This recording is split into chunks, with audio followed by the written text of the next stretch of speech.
brought to you by Palvi Agrico. आता शेतीसाठी जे काही लागणार ते घरपोच मिळणार, तेही मोबाईलच्या एका क्लिकवर. सांगा कुठे चुकली शिवसेना? नाही, मला नाही वाटत शिवसेना चुकली. एक लक्षात घ्या, राखेत तर उभे राहिलोय आम्ही. पक्ष गेला, चिन्ह गेलं, नाव गेलं, सगळं गेलं. धनुष्यबाणाशिवाय लोक दुसऱ्या चिन्हाला स्वीकारतील का नाही अशी स्थिती निर्माण झाली आणि मशाल चिन्ह घेऊन आम्ही घराघरामध्ये पोहोचलो.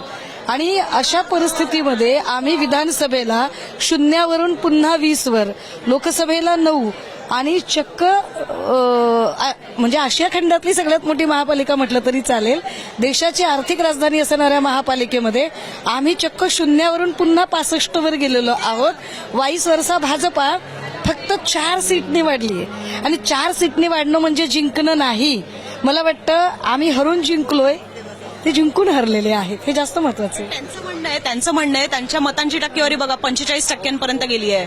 किंवा तुम्ही लोकसभा निहाय, आता हे तर विजयी उमेदवारांचं 45%, लोकसभा निहाय जरी पाहिलं तरी मला असं वाटतं बहुतेक साऊथ मुंबई आणि दक्षिण मध्य मुंबई यामध्ये सुद्धा तुमच्या दोघांच्या मतांच्या टक्केवारीमध्ये फक्त 3% फरक आहे. अदरवाईज ते पुढे गेलेले आहेत. सो त्यांचं असं मत आहे की आता मराठी माणूस सगळा त्यांच्याकडे झुकलाय, आता काठावर पास झाले, कदाचित उद्या जाऊन पूर्ण स्पष्ट बहुमताने सुद्धा जिंकतील. ते उद्याचं उद्या बघू, उद्या काय करायचं त्याला आम्ही आहोत खंबीर. परंतु काय म्हणता येईल त्याला, विश्वगुरूचा पक्ष, वैश्विक पक्ष, त्या वैश्विक पक्षाला 2017ला 84 जागा मिळतात आणि आता फक्त 2026ला 89, 5 जागांची बढत. म्हणजे काय बढत असते का? म्हणजे स्ट्राईक रेट बघा ना, स्ट्राईक रेट बघा की त्यांनी किती जागा लढल्या, आम्ही किती जागा लढल्या, आम्ही आणि त्यांच्या सोबत कोण होतं आणि आमच्या सोबत कोण होतं, पैसा कोणी ओतला. कदाचित ही अशी निवडणूक होती की ज्या निवडणुकीमध्ये एकाही वॉर्डमध्ये एकाही व्यक्तीला 1 रुपया ना पक्षाकडून गेला ना त्यांनी मतदारांना दिला. मतदारांनी उत्स्फूर्तपणे, म्हणजे वडाळ्यातला अनिल कदम सारखा माणूस निवडून येतो किंवा उर्मिला पंचाल सारखी एखादी बाई निवडून येते, तर ही एक मोठी गोष्ट असते आमच्यासाठी की आर्थिक खर्च न करता सुद्धा माणसं निवडून येऊ शकतात आणि ती कामावर निवडून येतात. म्हणजे जे लोक म्हणतात की ठाकरे ब्रँड काय आहे, तर ठाकरे ब्रँड काय आहे ते ब्रँडने दाखवून दिलं ना, जिंकलो आम्ही. पण तरी तुम्ही पाहिलं का कशा पद्धतीने बातम्या झाल्या की शेवटी ठाकरेंचा करिश्मा चालला नाही, ठाकरे ब्रँड फेल गेला, अशा पद्धतीच्या शेवटी बातम्या झाल्या. कारण शेवटी सगळं कसं आहेत ना, सगळे लोक निकाल बघतात, ते नंबर बघतात, त्याच्यामध्ये दिसतं की तुमचे 71-72च्या घरामध्ये आणि त्यांचे 118. पाहताना परसेप्शन वाईज असंच सेट झालं ना की कुठेतरी महायुतीने तुम्हाला शह दिला. 118 कुठून दाखवतात ते? 118 कुठून दाखवतात?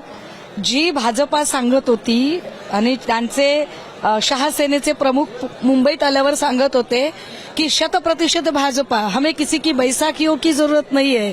तो 118चा जो आकडा तुम्ही दाखवता तो कुबड्यांसहितचा आकडा दाखवता. ज्या कुबड्या तुमच्या काढून टाकल्या जातात तेव्हा तुमचा आकडा फक्त 5ने वाढलेला असतो. म्हणजे जर भाजपा जिंकली असती तर भाजपाला महापौर पदासाठी आता शहासेनेच्या पुढे असा कटोरा घेऊन उभं राहावं लागलं नसतं. शहासेनेपुढे तुम्ही ज्या अर्थी कटोरा घेऊन उभे राहता याचा स्पष्ट अर्थ आहे की तुम्ही मेजॉरिटीमध्ये नाही आहात. आणि काहीही तुम्ही म्हटलात तरी आज घडीला सेकंड सिंगल लार्जेस्ट पार्टी म्हणून आम्हीच आहोत महापालिकेमध्ये. या आणि जी भाजपा, म्हणजे आता तुम्ही जे सांगताय की माध्यमांवर असं दिसतंय, अहो माध्यमांवर तर असं पण दिसतंय की दावोसमध्ये जाऊन त्यांनी फार मोठे झेंडे काढलेत.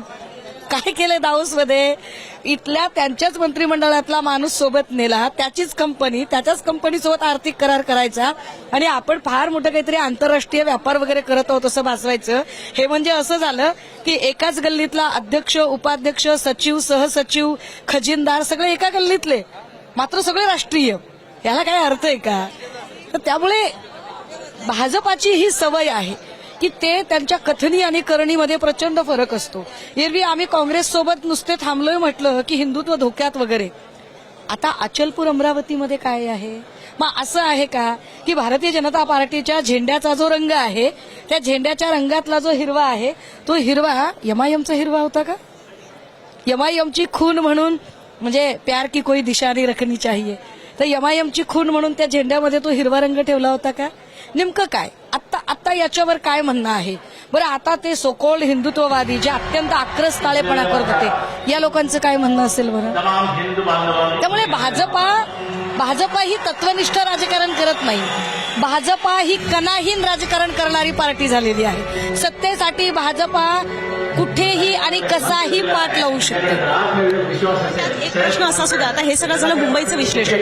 पूर्ण महाराष्ट्र जर पाहिला तर नंबर 1 भाजप आहे, नंबर 2 काँग्रेस आहे. माझ्या मते तुमचा नंबर 5वा लागतो अशा पद्धतीने सांगितलं जात आहे. तर ज्या उद्धव ठाकरेंच्या शिवसेनेचा प्रेझेन्स आता महाराष्ट्रामध्ये म्हणावा तितका जाणवत नाहीये, यावरनं सुद्धा तुमच्यावर टीका होती. आपण मुंबईबद्दल तरी मानू की तुम्ही दुसऱ्या नंबरचे पक्ष ठरलेले आहात, दुसऱ्या म्हणजे एवढे चांगले नगरसेवक तुम्ही निवडून सुद्धा आणलेले आहेत, पण पॅन महाराष्ट्र जो परफॉर्मन्स राहिला त्याचं काय? ताई, मला काय म्हणायचंय, जे स्वतःला वैश्विक पार्टी समजतात, जे म्हणत होते की 27 ते 28 महापालिका आमच्या ताब्यात असतील, त्यांना फक्त 9 महापालिका सांगता येऊ शकतात की हा या 9 महापालिकेवर आम्ही आहोत. 15 महापालिका अशा आहेत की ज्या महापालिकांमध्ये त्यांना इतरांच्या कुबड्या घ्याव्या लागत आहेत. अरे त्यांच्यासोबत त्यांच्या छत्रछायेखाली वाढलेली शहासेना कल्याण डोंबिवलीमध्ये त्यांना वाकोल्या दाखवत आहे. त्यांनी आम्हाला शहाणपण सांगायचं. त्यामुळे त्यांची अवस्था काय आहे ती त्यांनी बघितलं पाहिजे. आज शहासेनेचे प्रमुख त्यांना वाकवतायत अटी शर्तीवर. यावर त्यांचं काय म्हणणं आहे त्याच्यावर त्यांनी बोललं पाहिजे एकदा, असं मला वाटतं. तुम्हाला आता मला सांगा, ज्यांच्या सोबत तुम्ही इथे मुंबईत निवडणुका लढवल्यात, महाराष्ट्र नवनिर्माण सेना, ती कल्याण डोंबिवलीमध्ये जाऊन पाठिंबा देते शिंदेच्या शिवसेनेला. याबद्दल तुम्हाला शिवसैनिकांना म्हणून काय वाटतं की हे लढतात आपल्यासोबत, नंतर जातात त्यांच्यासोबत, याच्याबद्दल काय वाटतं? काही ठिकाणी काही वेळा नक्की गोंधळाची स्थिती निर्माण होते. मात्र मला असं वाटतं की महाराष्ट्र नवनिर्माण सेना हा एक स्वतंत्र पक्ष आहे. त्या पक्षाला स्वतंत्र नेतृत्व आणि स्वतंत्र निवडणूक चिन्ह आहे. त्यामुळे त्या पक्षाने कोणासोबत युती आघाडी करावी हा त्या पक्षाचा स्वविवेकाधीन अधिकार आहे. पण आम्ही त्यांच्यासोबत आघाडीत होतो, आघाडीत लढलो. आघाडी म्हणून माझ्या पक्षावर त्याचा काही परिणाम होतो का, किंवा माझ्या पक्षाची काही भूमिका आहे का?